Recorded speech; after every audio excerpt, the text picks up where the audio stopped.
Hello बच्चों, अस्सलाम वालेकुम। मैं आपको अगेन अपने चैनल में वेलकम करता हूं। और आज का जो टॉपिक है वो इंतहाई अहम टॉपिक है, internal resistance of the source. इस टॉपिक में मैं क्या कराऊंगा कि जी इंटरनल रेजिस्टेंस होती क्या है, इंटरनल रेजिस्टेंस का क्या इफेक्ट होता है, और अगर एक सोर्स आपको दिया जाए तो उसकी अननोन रेजिस्टेंस कैसे फाइंड करते हैं, इंटरनल रेजिस्टेंस कैसे फाइंड करते हैं, पावर की वेरिएशन कैसे होती है, और मैं कुछ सिमुलेशन भी आपको दिखाऊंगा। ठीक है। सबसे पहले बच्चों देखें, अगर आपके पास कोई भी बैटरी है,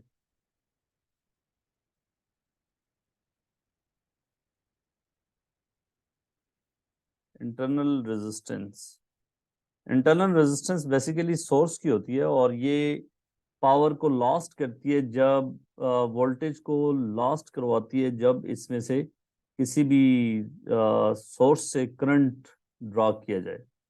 जब करंट नहीं ड्रॉ कर रहे होंगे तो पावर में कोई लॉस नहीं आएगी। इंटरनल रेजिस्टेंस किसी भी सोर्स की होती है। और बेसिकली जो आइडियल सोर्सेज होते हैं तो उनकी इंटरनल रेजिस्टेंस जीरो होती है। मोस्टली हम आइडियल कंसिडर कर रहे होते हैं। फॉर एग्जांपल आपके पास एक सेल है, और उसकी ये जो है ना, दिस इज इंटरनल रेजिस्टेंस। इसको हम इस तरह मॉडल करते हैं एक सेल को। ठीक है। और इसको बच्चों हम एक ब्लॉक डायग्राम से इस तरह हम शो कर देते हैं। ये जो डॉटेड लाइन के अंदर है ना सारा, ये इस सेल को रिप्रेजेंट कर रहा है। ठीक है। इसमें ये जो चीज़ है आपके पास, ये इंटरनल रेजिस्टेंस, इसको लेट से मैं कह देता हूँ दिस इज स्मॉल आर, और इस सेल की ईएमएफ जो है वो ई है। ठीक है। अब देखिए बच्चे, कि अगर हम, मैं आपको इससे पहले एक थोड़ी सी सिमुलेशन दिखाता हूँ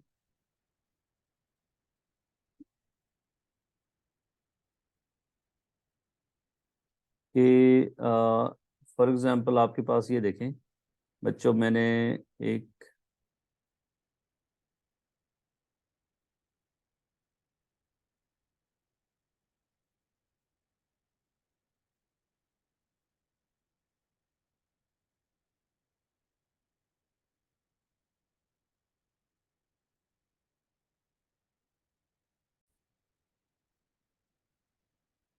अच्छा बच्चों ये देखें कि यहाँ पे मैंने एक सेल लगाया है, और ये सेल जो है इसकी ईएमएफ जो है 9 वोल्ट है, जो कि वोल्ट मीटर दिखा रहा है।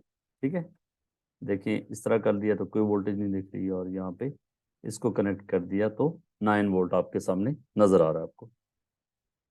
और ये बच्चों नीचे मैंने एक एक्सटर्नल रजिस्टर लगाया है जिसको लोड रजिस्टर भी कहते हैं। और ये जो है ना बच्चों, साथ में ये एमीटर है। इस वक्त इस पे कोई करंट नहीं दिख रहा, और यहाँ पे स्विच है। सही है। अब मैं आपको एक चीज दिखाता हूँ कि जब मैं स्विच को क्लोज करता हूँ तो क्या, अब स्विच क्लोज से पहले देख लें कि जो टर्मिनल पोटेंशियल डिफरेंस है, जो सेल के अक्रॉस वोल्टेज होती है टर्मिनल्स के अक्रॉस, इसको टर्मिनल पोटेंशियल डिफरेंस कहते हैं। तो इस सूरत में टर्मिनल पोटेंशियल डिफरेंस आपका 9 वोल्ट है, जो कि ईएमएफ ऑफ द सेल के बराबर है। लेकिन जब मैं इसको, ये ऊपर दिख रहा है सेल के ऊपर, आप देख लें, जब मैं स्विच को क्लोज करता हूं तो क्या नजर आया आपको? आप खुद देख सकते हैं कि स्विच को क्लोज करने से इस, ये वोल्टेज जो है आपकी 6.92 वोल्ट पे चली गई। तो ओरिजिनली सेल की ईएमएफ आपके पास 9 वोल्ट थी, और अब आपके पास टर्मिनल पोटेंशियल डिफरेंस जो है सेल के टर्मिनल के अक्रॉस, वो आपके पास 6.92 वोल्ट मिले। इसका मतलब बाकी जो 9 - 6.92 वोल्टेज थे वो कहाँ पे गए? वो जो वोल्ट्स थे वो इंटरनल रेजिस्टर के अक्रॉस लॉस्ट हो गए। ठीक है। तो जब आप सर्किट का, जब आप करंट को ड्रॉ करते हो तो फिर आपके पास टर्मिनल पोटेंशियल डिफरेंस जो है वो ईएमएफ से कम होती है। जब आप करंट ड्रॉ नहीं कर रहे, जैसे मैंने स्विच को दोबारा ओपन कर दिया, तो अब आप देख लें कि terminal potential difference EMF of the battery के बराबर है। लेकिन जब मैं स्विच को क्लोज कर देता हूं तो करंट मेरे पास देख लें, करंट की वैल्यू जब आई है तो उस वक्त मेरे पास जो वैल्यू है वो ड्रॉप हो गई है। अब देखिए मेरे पास, अगर मैं जो है इंटरनल रेजिस्टेंस को ज्यादा करता हूँ, ठीक है, इंटरनल रेजिस्टेंस को ज्यादा करता हूँ, देख लें आपके पास क्या आपको नजर आ रहा है कि जो टर्मिनल पोटेंशियल डिफरेंस है वो कम हो रही है, लास्ट वोल्टेज ज्यादा हो रही है, ठीक है। तो इंटरनल रेजिस्टेंस जो है हमारे लिए फायदेमंद नहीं होता, ये अनवांटेड होता है हमारे लिए। और ये सोर्स के साथ सोर्स जो बनता है तो उसकी जो इंटरनल लॉसेस को हम मॉडल करने के लिए हम कहते हैं कि जी एक इंटरनल रेजिस्टर है। तो इसलिए आप देख लें, दूसरी अहम चीज अगर देखें कि इस सूरत में अगर मैं ये लोड रेजिस्टेंस के क्रॉस वोल्टेज देखता हूँ तो आप देख लें लोड रेजिस्टेंस के क्रॉस और इसके टर्मिनल के क्रॉस एक ही वोल्टेज है। लेकिन जब मैं स्विच को ओपन कर देता हूँ तो देख लें यहाँ लोड रेजिस्टर के क्रॉस आर के क्रॉस वोल्टेज जो है वो आपके पास क्या हो रही है, वो वोल्टेज जीरो हो रही है। लेकिन जो है वो टर्मिनल्स के क्रॉस सेल के टर्मिनल्स के क्रॉस वोल्टेज जो है वो स्टिल 9 वोल्ट है, ठीक है। तो जो कि ईएमएफ ऑफ द सेल के बराबर होती है। यहाँ से आपको एक सारी थ्योरी या गेम समझ आ गई होगी। अब देखिए इसको हम इसकी अब थोड़ा सा अंडरस्टैंडिंग करते हैं कि जी फॉर एग्जांपल आपके पास ये सेल है जिसकी ईएमएफ ई है और इसकी इंटरनल रेजिस्टेंस जो है वो आर है, ठीक है। मैं क्या करता हूँ बच्चों, इस सेल को उसी तरह मैं एक एक्सटर्नल रेजिस्टर के साथ अटैच करता हूँ, लोड के साथ, जैसा कि आपने उस सर्किट डायग्राम में देख लिया था। ये जो रजिस्टर है इसको लोड रजिस्टर कहते हैं, ये कैपिटल आर से मैं इसको शो करता हूं। ओके, सो बच्चों बीच में क्या लगा देता हूं कि मैं एक एमीटर लगा देता हूं जो मुझे करंट को मेजर करके बताएगा। और एमीटर आपको पता है हमेशा सीरीज में लगता है। और एक वोल्ट मीटर लगाता हूं जो कि इस रजिस्टर के अक्रॉस लगेगा, जो कि टर्मिनल पोटेंशियल डिफरेंस देगा।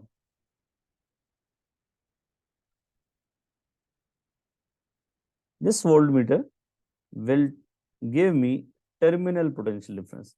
आप देख लें, इसको यहाँ पे लगा दूं या इधर नीचे लगा दूं कोई फर्क नहीं है, ठीक है। ये दोनों सेम पॉइंट है, यहाँ से लेके यहाँ तक। ये देख लें इस पॉइंट के दरमियान में आपको पता है एमीटर की जो रेजिस्टेंस है वो जीरो होती है आइडियल एमीटर की। तो इसलिए दरमियान में इस पॉइंट से लेके यहाँ तक जो है वो कोई वोल्टेज जो है वो ड्रॉप नहीं है। तो ये दोनों सेम पॉइंट ही है। और ये पॉइंट जो है ये यहाँ पे ही है। तो चाहे इस वोल्ट मीटर को इधर लगा दूं या भला मैं इसको उठा के यहाँ पे लगा दूं तो एक ही बात होगी। आपको एग्जाम में ये यहाँ पे भी लगा हुआ नजर आ सकता है या नीचे भी लगा हुआ नजर आ सकता है। अब बच्चों सबसे इंपॉर्टेंट बात ये है कि इस सर्किट की इक्वेशन क्या बनेगी। ये क्लोज लूप सर्किट है और क्लोज लूप में आपको पता है कि जी किरचॉफ सेकंड लॉ के मुताबिक देखें तो आपके पास क्या है जी, कन्वेंशनल करंट की डायरेक्शन बच्चों यहाँ पे क्या होगी, वो इस डायरेक्शन में करंट फ्लो हो रहा होगा, ठीक है। अब देख लें बच्चों, इस क्लोज लूप में टोटल ईएमएफ जो है वो ई है और पोटेंशियल डिफरेंस इसके क्रॉस भी ड्रॉप हो रहा है और प्लस इसके क्रॉस भी ड्रॉप हो रहा है। तो इसलिए I R plus I small R दोनों रेजिस्टर्स में से सेम करंट फ्लो हो रहा है, सीरीज में लगे हुए हैं इसलिए सेम करंट फ्लो हो रहा है, ठीक है बच्चों। दूसरी अहम बात यह है कि इस पोटेंशियल डिफरेंस को जो इस रजिस्टर के अक्रॉस है इसको हम क्या करते हैं, वी से शो करते हैं। टर्मिनल पोटेंशियल डिफरेंस है तो इसको V plus I R. Okay, so अगर मैं v को बच्चों सब्जेक्ट बनाता हूं तो v will be equal to E minus I R. जो टर्मिनल पोटेंशियल डिफरेंस है बच्चों वो क्या होगा, वो EMF of the battery minus lost voltage inside the cell. तो ये बात यहां तक आपको समझ आ जानी चाहिए कि ये इक्वेशन किस बुनियाद पे लिखी गई है। अच्छा बच्चों दूसरी अहम बात देखते हैं कि जी जैसे जैसे आप देख लें करंट की वैल्यू ज्यादा होती जाएगी, as you will increase current, जो कि करंट को कैसे इंक्रीज कर सकते हैं, वो एक्सटर्नल रेजिस्टेंस को इस रेजिस्टर को वेरी करके हम करंट को चेंज कर सकते हैं। तो जैसे करंट को इंक्रीज करेंगे तो ये फैक्टर जो माइनस हो रहा है ये इंक्रीज हो रहा होगा, ई माइनस उसमें से जो ये पार्ट ये ज्यादा हो रहा होगा तो फिर क्या होगा, वी की वैल्यू क्या होगी, कम होती जाएगी।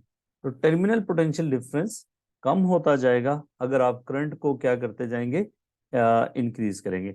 ये वहां पे भी हम देख सकते हैं, दोबारा उस सर्किट में जाके कि देखें, अगर आपको इस सर्किट की मैं दोबारा इस सर्किट में ले चलता हूँ, तो यहाँ पे देख लें बच्चों कि अगर मैं करंट को ज़्यादा करना चाहूँगा तो मेरे पास क्या ऑप्शन है कि मैं इस रजिस्टर की वैल्यू को क्या करूँगा बच्चों, दो ऑप्शन है, या इस रेजिस्टेंस की वैल्यू को कम कर दूं। ये देखें, मैंने पहले पहले आपको करंट की वैल्यू दिखा देता हूँ। ये देख लें, इसमें 0.116 एम्पियर करंट जा रहा है और मेरे पास टर्मिनल पोटेंशियल डिफरेंस जो बच्चों है वो 8.6 है। अब मैं क्या करने लगा हूँ, इस रेजिस्टेंस की वैल्यू को मैं कम करने लगा हूँ। तो आप देख लें कि जैसे इसको कम करूँगा तो टर्मिनल पोटेंशियल डिफरेंस जो है वो आपके पास क्या हो रही है, ये देख लें, टर्मिनल पोटेंशियल डिफरेंस आपके पास कम होती जा रही है और करंट की वैल्यू आपके पास क्या होती जा रही है, इंक्रीज होती जा रही है। तो यही बात मैं आपको समझाना चाह रहा था कि जी जब आप इसको इसकी वैल्यू को, करंट की वैल्यू को आप इंक्रीज करते जाएंगे तो जो है वो टर्मिनल पोटेंशियल डिफरेंस आपका क्या होता जाएगा बच्चों, डिक्रीज होता जाएगा। ठीक है, और इसको कैसे किया जा सकता है सर्किट को, क्या आप यहाँ पे वेरिएबल रेजिस्टर लगा लें। अब आप वेरिएबल रजिस्टर लगाएं, रजिस्टर की एक वैल्यू रखें, फिर आपके पास क्या होगा, वी और आई की वैल्यू आप टेबल बनाते जाएं। ठीक है, जब आप क्या करेंगे, रेजिस्टेंस की वैल्यू को मतलब अब मेरा फोकस क्या है बच्चों, फोकस ये है कि जी इंटरनल रेजिस्टेंस को फाइंड कैसे करते हैं। अगर आपको कोई सोर्स उठा के दे देता है, एक सेल दे देता है कि बच्चों आप ए लेवल फिजिक्स में आपने इंटरनल रेजिस्टेंस का कंसेप्ट पढ़ा है और ये जो सेल है इसकी ईएमएफ हमें फाइंड कर दें एक्सपेरिमेंटली, तो आप क्या करेंगे, आप इस तरह का सर्किट कनेक्ट करेंगे। आपको एक बच्चों एक्सटर्नल वेरिएबल रेजिस्टर लगाएंगे, साथ इधर एमीटर लगाएंगे या वोल्ट मीटर लगाएंगे। तो आप इस वेरिएबल रेजिस्टर से रेजिस्टेंस की वैल्यू को चेंज करेंगे। जब भी याद रखना एक्सपेरिमेंटली किसी चीज़ को करते हैं तो हम सिर्फ एक वैल्यू पे रिलाई नहीं करते, वरना हम क्या कर सकते थे कि आर, इस फिक्स आर लगा देते और वी और आई हमारे पास है तो दो वैल्यूज हम ले लेते, तो उससे जो है इस इक्वेशन से हम इंटरनल रेजिस्टेंस जो है हम निकाल लेते। ई तो हमें वैसे ही पता है। ठीक है, तो एक वैल्यू वी की चाहिए होती है हमें और एक आई की चाहिए होती है, तो मिल जाता है यहाँ से। लेकिन याद रखना कि एक्सपेरिमेंटली हम सिंगल वैल्यू पे कभी रिलाई नहीं करते, हम मल्टीपल वैल्यूज लेके ग्राफ प्लॉट के करके उसकी तरफ चलते हैं। So that's why we will need more values of V and I, that's why we are connecting a variable resistor.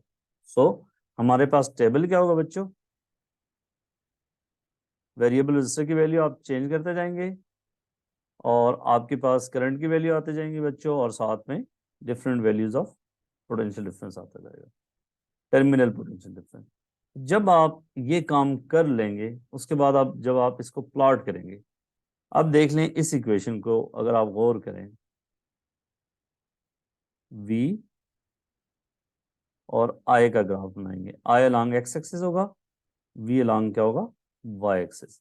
अब बच्चों हर बच्चे को पता है कि इस इक्वेशन को अगर मैं y equal to m x, this is our x, इसको कंपेयर करें y equal to m x plus c से, तो आपके पास y की जगह v है बच्चों, और इस टर्म को पहले लिख देता हूं, माइनस आई आर प्लस ई। तो देख लें बच्चों ये आपका x है, तो इसका मतलब क्या होगा, ग्रेडियंट आपके पास m होता है, तो ये स्ट्रेट लाइन होगी, स्ट्रेट लाइन होगी because v is proportional to i, और v और i के ग्राफ जो है वो स्ट्रेट लाइन होगा जिसका y इंटरसेप्ट जो है वो e होगा, जिसका ग्रेडियंट जो होगा वो माइनस आर होगा। This very important, gradient is minus R, y intercept बच्चों होगा e। तो ये ग्राफ कैसा बनता नजर आएगा आपको, ये जो ग्राफ बच्चों बनता नजर आएगा ये इस तरह का होगा, ये स्ट्रेट लाइन होगी। आप जाहिर है मल्टीपल वैल्यूज लेके उनका फिर line of best fit draw करेंगे। तो बच्चों वर्टिकल एक्स जो वाई इंटरसेप्ट होगा इसका ई होगा, और ग्रेडियंट जो है वो माइनस आर। तो ग्रेडियंट निकालने के बाद आप क्या करेंगे, अब देखें ये कौन सी वैल्यू ऑफ करंट है जिसपे आपके पास टर्मिनल पोटेंशियल डिफरेंस जीरो हो रहा है। इसका मतलब क्या होगा कि आपके पास जितना ईएमएफ था उतने उतने ही वोल्ट्स लॉस्ट हो गए हैं inside the battery internal resistance के अक्रॉस। तो यहां से इस इक्वेशन से, इस ग्राफ से आप क्या करेंगे, इंटरनल रेजिस्टेंस की वैल्यू निकाल देंगे which is equal to minus gradient. तो ग्रेडियंट निकाल के, ग्रेडियंट जाहिर है नेगेटिव होगा और उसको इस ये नेगेटिव साइन पॉजिटिव कर देगी तो आर की वैल्यू आपके पास पॉजिटिव आएगी। पेपर में सवाल कैसे आते हैं, पेपर में बच्चों ये आते हैं कि जी एक तो ये आपके पास V और I का ग्राफ बना होता है, V और I का ग्राफ बना होता है और वो कहता है जी इससे आप क्या कर दें, EMF निकाल दें। तो EMF जो है इसका Y इंटरसेप्ट होगा और दूसरी बात ये इसका X इंटरसेप्ट क्या होगा, जहाँ पे V जीरो हो रहा है। तो इसी इक्वेशन में आए, V जीरो करने का मतलब क्या होगा बच्चों, V zero is equal to E minus I R. So E will be equal to I R, तो I will be equal to E over R। तो ये इसका X इंटरसेप्ट होगा। अब दूसरा सवाल पेपर में आता है कि जी अगर फॉर एग्जांपल एक सोर्स है उसकी ईएमएफ पहले ई थी, अब ईएमएफ उसकी कम हो गई है और इंटरनल रेजिस्टेंस जो है उसकी डिक्रीज हो गई है। तो इसका मतलब, और ग्राफ कहता है प्लॉट कर के दिखाएं, तो ईएमएफ कम होने का मतलब यहाँ नीचे कहीं आएगा और इंटरनल रेजिस्टेंस डिक्रीज होने का मतलब ग्रेडियंट को डिक्रीज होना पड़ेगा। तो इसका मतलब ये है कि इसकी स्टीपनेस डिक्रीज होकर ये इस तरह बन जाएगा। अगर वो कहता है कि ईएमएफ डिक्रीज हुई है, इंटरनल रेजिस्टेंस भी इंक्रीज हुई है, तो फिर आपका ग्राफ जो है वो, अब आप खुद सोच सकते हैं, आप खुद इस क्वेश्चन को सॉल्व करें कि अगर ईएमएफ डिक्रीज हुई है वक्त के साथ साथ और इंटरनल रेजिस्टेंस उसकी इंक्रीज हुई है तो ग्राफ कैसा बनेगा। ठीक है, नीचे कमेंट में आप अपने आंसर मुझे दे सकते हैं। तो इस सर्किट के जरिए मैंने आपको बता दिया कि कैसे जो है वो इंटरनल रेजिस्टेंस हम निकाल सकते हैं। अब आप देखें डेस्मॉस पे जाके मैं ज़रा इसी इक्वेशन को अगर मैं वी वी जो है और आई का ग्राफ बनाता हूँ और ईएमएफ को मैं ज़ाहिर है सॉफ्टवेयर में कुछ ना कुछ ले लेता हूँ और इंटरनल रेजिस्टेंस को भी ले लेता हूँ, तो मेरे पास ग्राफ कैसा बनेगा। देखिए बच्चों यहाँ पे हम चलते हैं।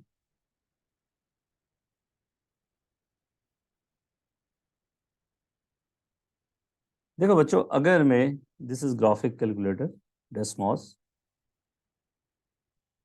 मेरे पास क्या था, v is equal to E minus I R. ठीक है, v की जगह जाहिर है ऑब्वियसली यहाँ y लिखना पड़ता है। y इज इक्वल टू, ई में कर देता हूँ 10 माइनस आई, आई जा रहा है x है मेरा और r इंटरनल रेजिस्टेंस को मैं क्या कर लेता हूँ, फॉर एग्जाम्पल 2 ओम रख लेता हूँ, 2 और साथ में x। तो आप देख लें कि आपका ग्राफ, ये देखें यहाँ पे, ये आपका ग्राफ बन रहा है। नेगेटिव एक्सिस पे आपने नहीं जाना, वो वजह ये है कि आपका जब करंट कोई नहीं है तो ई, देख लें कि वाई इंटरसेप्ट आपका यहाँ पे 10 है और जैसे जैसे करंट एक्स एक्सिस पे करंट बढ़ता जा रहा है तो वी जो है वो कम होता जा रहा है, वी कम होते होते थे वी यहाँ पे जीरो हो जाता है।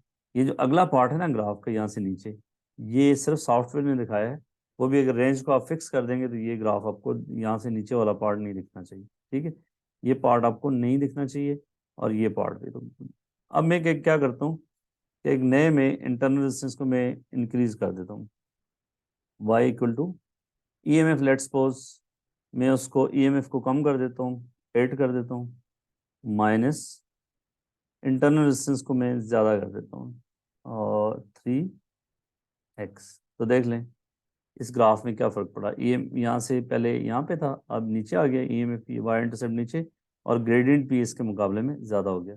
अगर इंटरनल रेजिस्टेंस को मैं कम कर देता, फॉर एग्जांपल मैं 1 कर देता, तो देख लें ई एम एफ यहाँ से नीचे और वाई, ये जो है इसका ग्रेडियंट जो है आपके पास कम हो गया। इस तरीक़ा कार से हम क्या कर सकते हैं कि हम चीज़ों को अंडरस्टैंड कर सकते हैं कि कैसे इंटरनल रेजिस्टेंस को कैसे फाइंड किया जा सकता है और इंटरनल रेजिस्टेंस से इफेक्ट क्या पड़ता है।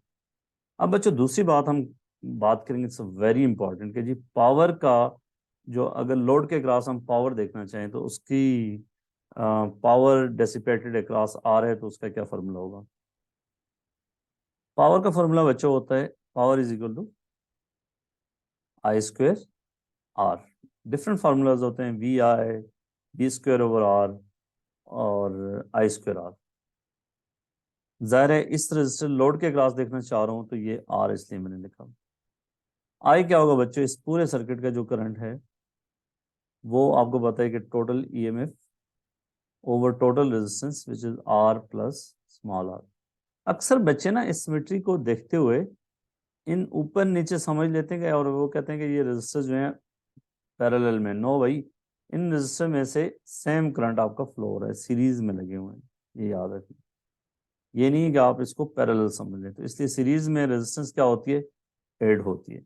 अब बच्चों अगर मैं इसी इक्वेशन को आई को उठा के इधर डाल दूं, power will be equal to E over R plus R whole square into R. ठीक है, ये हमें पावर बताएगा कि जी पावर अक्रॉस लोड आर वो क्या है। अब बच्चों देखिए पावर को, इसको अगर मैं थोड़ा सा सिंप्लीफाई कर दूं, E square R over R plus small are whole square. इसका जो ग्राफ है, अगर आपने आर को वेरी करते जा रहे हैं, हमने देखना है कि आर को अगर हम वेरी करते जाएं और लोड के क्रॉस पावर देखते जाएं तो वो उस पर क्या फर्क पड़ेगा। ठीक है, वो ये ग्राफ हमें बताएगा, ये एक्सप्रेशन बताएगा। अब यहाँ से देखिए हमें आइडिया नहीं हो रहा आपके लेवल पे कि जी देखिए आर ऊपर भी है आर नीचे भी है, जिस तरह हम ये गेस नहीं कर सकते। ये हमें पता चल गया कि जी इक्वेशन ऑफ स्ट्रेट लाइन तो नहीं होगी। ठीक है, अगर हमने इसको प्लॉट करना है फॉर एग्जांपल, तो लेट्स से मैं क्या करता हूँ, उसी सॉफ्टवेयर पे चला जाता हूँ, ई में 10 रख लेता हूँ, ई एम एफ 10, तो ये 100 हो जाएगा और आर मेरा वेरिएबल होगा over R plus internal resistance को मैं कर लेता हूँ फॉर एग्जांपल 20 ओम। ठीक है, तो ये सॉफ्टवेयर पे हम इसको देख लेते हैं कि इसका ग्राफ कैसा बनेगा। ठीक है, 100 ओवर, ये याद रखिएगा, 100 आर ओवर आर प्लस 20। सो बच्चों यहाँ पे इसी स्क्रीन पे चलते हैं दोबारा और इनको हम y इक्वल टू, ऊपर था 100x डिवाइडेड बाय आपके पास था x plus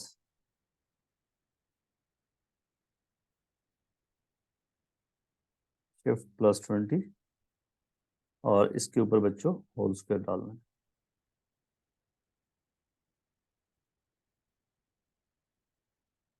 no, not inside, outside इसका डालना।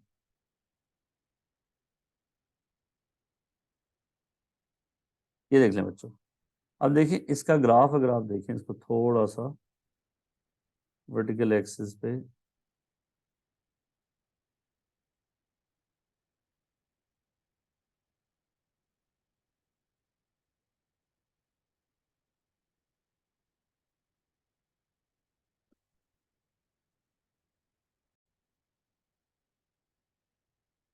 हाँ जी बच्चों देखें इसको कि मैंने क्या किया है कि जी ईएमएफ मेरे पास थी 10, ऊपर आपको पता है कि 10 स्क्वायर एक्स था और इंटरनल रेजिस्टेंस को मैंने थोड़ा कम कर दिया, 5 रख दिया। तो अब देखें जो पावर की वेरिएशन है वो आपको नजर आ रही होगी जी कि पावर पहले एक्सटर्नल रेजिस्टेंस के क्रॉस इंक्रीज होती है जीरो से, मैक्सिमम कब होती है जब एक्सटर्नल रेजिस्टर लोड रेजिस्टेंस जो है वो इंटरनल रेजिस्टेंस के इक्वल हो जाता है। उसके बाद फिर क्या होता है बच्चों, पावर फिर डिक्रीज होना शुरू हो जाती है। तो ये ग्राफ बहुत इंपॉर्टेंट है, इसकी प्लॉटिंग आपसे पूछी भी जाती है और स्ट्रक्चर में जो है इसका बहुत ज़्यादा आपसे ड्रॉ करने के लिए भी आता है। तो ये पावर की वेरिएशन बच्चों इसमें आएगी। यहाँ से हमने अभी देख लिया कि जी पावर शुड, इसको आप इंक्रीज करते जाएंगे, पावर विल इंक्रीज, पावर एक मैक्सिमम वैल्यू तक जाएगी and then power will decrease. तो ये आपके पास जो है वो जब आर जो है वो इंटरनल रेजिस्टेंस के इक्वल हो जाएगा तो your power will be maximum. और मैक्सिमम पावर क्या होगी? जो हम इससे अचीव कर सकते हैं, किसी भी सोर्स से मैक्सिमम पावर तब अचीव कर सकते हैं जब एक्सटर्नल रेजिस्टर उसके इंटरनल रेजिस्टेंस के बराबर हो जाएगा। When external resistor, load resistor जो है वो इंटरनल रेजिस्टेंस से ज्यादा होना शुरू हो जाएगा, the power will also decrease. Start में क्या होगा, the power will increase, it will become maximum and then power will decrease. इसका ये एक तो मैंने सॉफ्टवेयर से दिखाया, अदरवाइज इसका दूसरा तरीका भी ये होता है, वो भी आप देख लें। इफ यू टेक मैथमेटिक्स तो आपके लिए कोई मसला नहीं है कि मैं इसको जो है ये ऊपर वाले इस ये जनरली ये तो आपके पास वैल्यूज डाली थी ना, तो ई स्क्वायर आर ओवर, इसको बच्चों आप ओपन करें, that is R square plus small r square plus 2 capital R small are.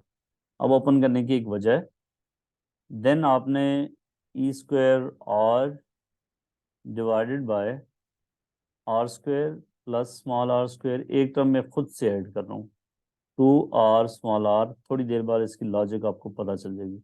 इसको सब्ट्रैक्ट भी कर रहा हूँ, ऐड भी कर रहा हूँ, ठीक है बच्चों।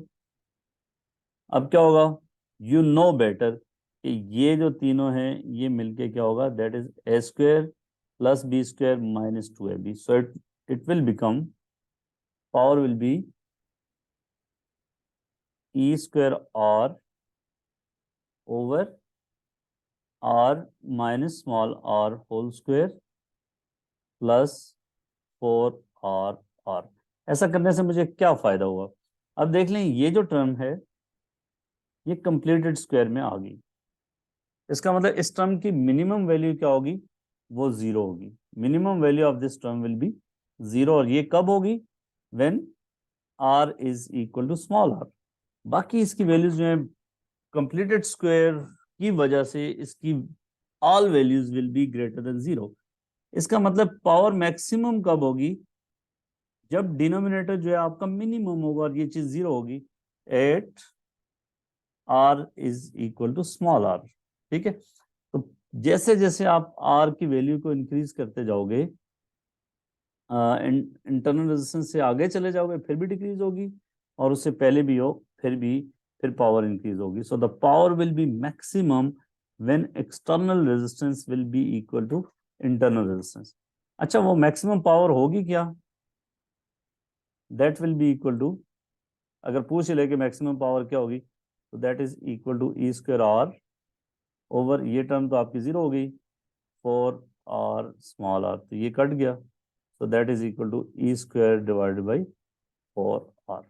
आपके पास दो सेल्स हैं, दो सोर्सेज हैं, एक की इंटरनल रेजिस्टेंस कम है, दूसरे की ज्यादा है, तो जो मैक्सिमम पावर है वो इंटरनल रेजिस्टेंस के इनवर्सली प्रोपोर्शनल है। ठीक है, दूसरी इंपॉर्टेंट बात कि इस सर्किट की एफिशिएंसी कैसे फाइंड करते हैं। एफिशिएंसी आपको पता है, output power over total power, output power over total input power.